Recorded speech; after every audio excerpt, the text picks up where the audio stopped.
दोन तरुण साधू उंच डोंगरावर असणाऱ्या आपल्या मठाकडे निघाले होते. रस्त्यामध्ये एक ओढा होता. तो ओढा खूप पाण्याने भरलेला असून खोलही होता.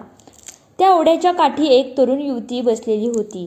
त्या तरुणीलाही तो ओढा पार करून पलीकडून बाजूस असणाऱ्या गावात जायचे होते, पण ओढ्याला असणाऱ्या पाण्यामुळे ती तो ओढा पार करू शकत नव्हती.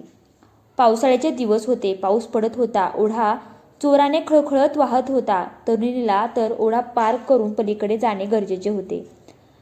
पाण्याला ओढ जास्त असल्याने ती एकट्याने पाण्यात उतरण्याचे धाडस करत नव्हती. दोन साधूंपैकी एक साधूने हे दृश्य पाहिले व त्याने त्या तरुणीला विश्वासपूर्वक दोन गोष्टी सांगितल्या व त्या तरुणीला आपल्या खांद्यावर बसवले आणि त्या तिघांनी मिळून तो ओढा पार केला. तरुणीने तो ओढा पार होताच साधूचे आभार मानले व ती आपल्या गावात निघून गेली. दोन्ही साधू आपल्या आश्रमाकडे निघाले. त्या साधूने तरुणीला खांद्यावर घेतले होते.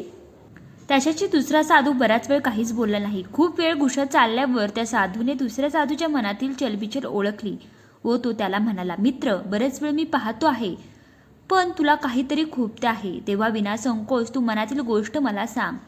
तो दुसरा साधू म्हणाला, हे मित्रा, आपल्या संप्रदायामध्ये स्त्री स्पर्श सुद्धा वर्ज्य आहे, तर तू स्त्रीला खांद्यावर बसून ओढा पार केलास हे मला काही आवडले नाही.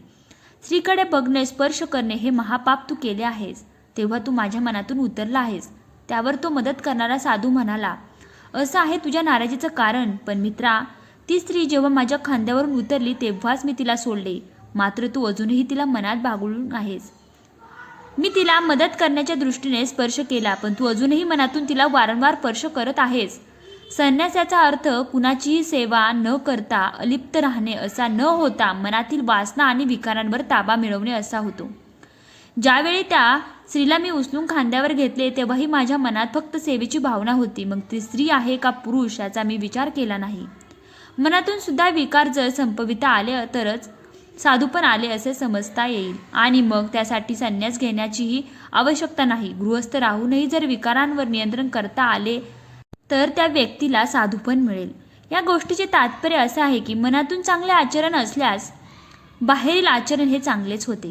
मनात पाप ठेवून चांगले बनता येत नाही. ही स्टोरी तुम्हाला आवडली असेल तर लाईक करा, आणि तुम्ही चॅनलला अजूनही सबस्क्राईब केले नसेल तर नक्की सबस्क्राईब करा, आणि व्हिडिओ शेवटपर्यंत पाहिल्याबद्दल तुमचे सर्वांचे मनापासून धन्यवाद.